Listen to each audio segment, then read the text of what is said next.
खून के बदले खून, ये किसास क्या होता है जिसके तहत निमिषा को बचा पाना अब मुश्किल हो जाएगा? क्या शरिया कानून निमिषा के लिए माफी लाएगा या मुसीबत, मौत का फंदा? ये सभी सवाल क्या थोड़ी सी राहत के बाद आने वाली है कोई बड़ी आफत? इन्हीं सवालों का जवाब तलाशने की कोशिश करेंगे इस वीडियो के अंदर। बने रहेगा अंत तक हमारे साथ। नमस्कार, मैं हूं आशीष त्रिपाठी और यमन की जेल में सजा काट रही केरल की नर्स निमिषा प्रिया की फांसी को लेकर एक दिन पहले भले ही थोड़ी राहत की खबर आई हो, उसे बचाए जाने के प्रयासों में एक कदम आगे बढ़ता हुआ दिखाई दे रहा हो, लेकिन अब ये आस भी टूटती नजर आ रही है, क्योंकि अब बात किसास की है। जी हां, 16 जुलाई को होने वाली फांसी को तो टाल दिया गया, लेकिन अब पीड़ित परिवार ने जो शर्त रखी है उसने माहौल को और तनावपूर्ण बना दिया है। दरअसल यमनी नागरिक तलाल अब्दो महदी के परिजनों ने दो टूक कह दिया कि वो अल्लाह का किसास कानून के अलावा और कुछ नहीं मानेंगे, यानी खून का बदला खून। अब सवाल ये उठता है कि क्या वाकई निमिषा को मौत की सजा से कोई माफी नहीं मिलेगी? और आखिर ये किसास कानून है क्या? इतने विवादों में है।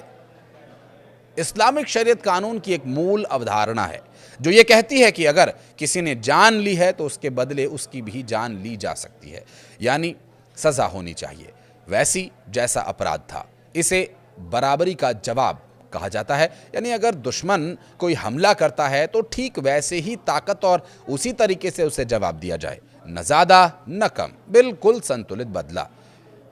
कुरान पाक के सूरह अल बकरा में इसका जिक्र मिलता है और ये कानून सिर्फ बदला लेने का नहीं बल्कि न्याय का एक तरीका माना जाता है शरीयत के हिसाब से।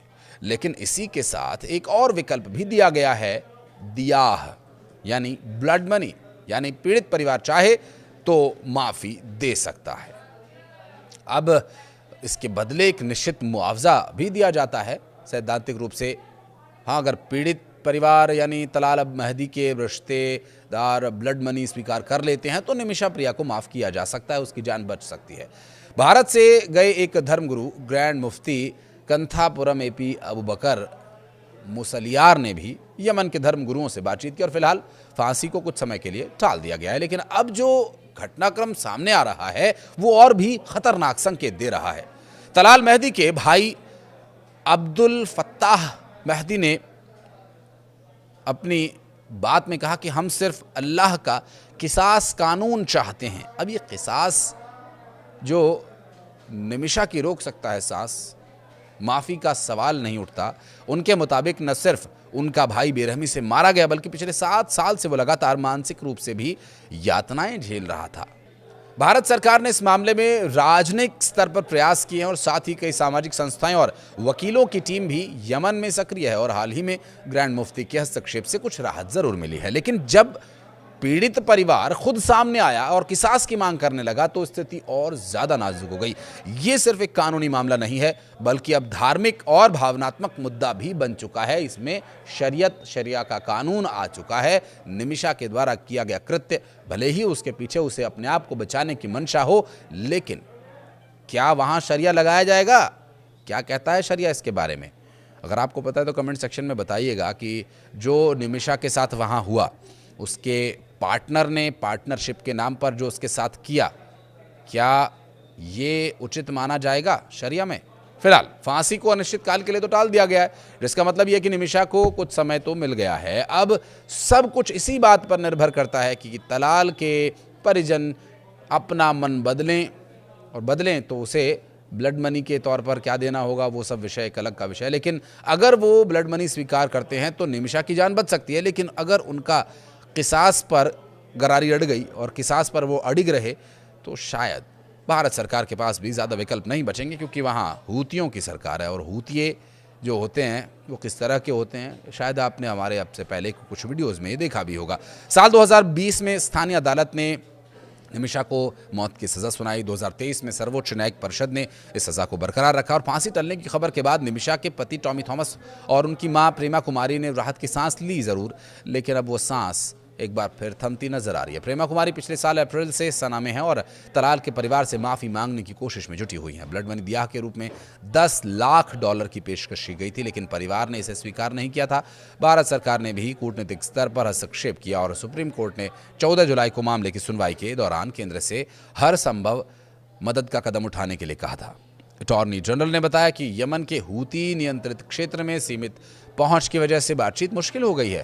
फांसी टलने की वजह से अभी स्पष्ट स्थिति नहीं है कि किस वजह से टली है फांसी, लेकिन यह माना जा रहा है कि अंतर्राष्ट्रीय दबाव और तलाल परिवार से बातचीत की संभावनाओं ने इस फैसले को प्रभावित किया है। और ये घटना भारत के लिए ज़रूर राहत भरी है, लेकिन अब नई तारीख की घोषणा तक निमिषा के परिवार और समर्थकों की चिंता बनी रहेगी।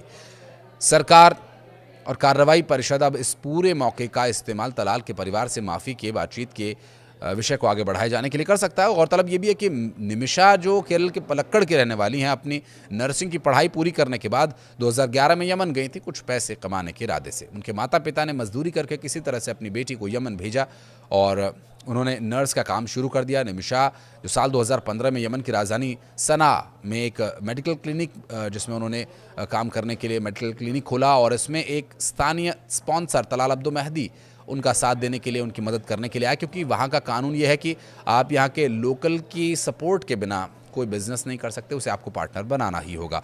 और इसे 1 साल पहले उनके पति और छोटी बेटी 2014 में आर्थिक तंगी की वजह से भारत लौट आए थे और यमन में निमिषा की ज़िंदगी धीरे धीरे धीरे धीरे जहन्नुम बनने लगी थी।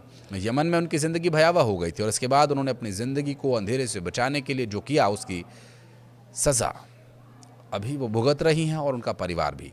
निमिषा के वकील ने सुप्रीम कोर्ट को भी बताया कि महिला की फांसी की तारीख 16 जुलाई तय की गई है, इसलिए मामले को 10-11 जुलाई को ही सूचीबद्ध किया जाए ताकि कूटनीतिक प्रयासों के लिए समय मिल सके। हालांकि ये जो 10 जुलाई या 11 जुलाई की सुनवाई थी, सूचीबद्ध की गई थी, इसमें भी अभी तक कोई अपडेट, कोई राहत की स्थिति नहीं बन रही है। हालांकि फांसी की सज़ा ज़रूर टल गई है, कूटनीतिक प्रयासों के लिए जो समय है वो मिल गया है। हालांकि सुनवाई के बाद कोर्ट ने 14 जुलाई को इसे सूचीबद्ध किया था।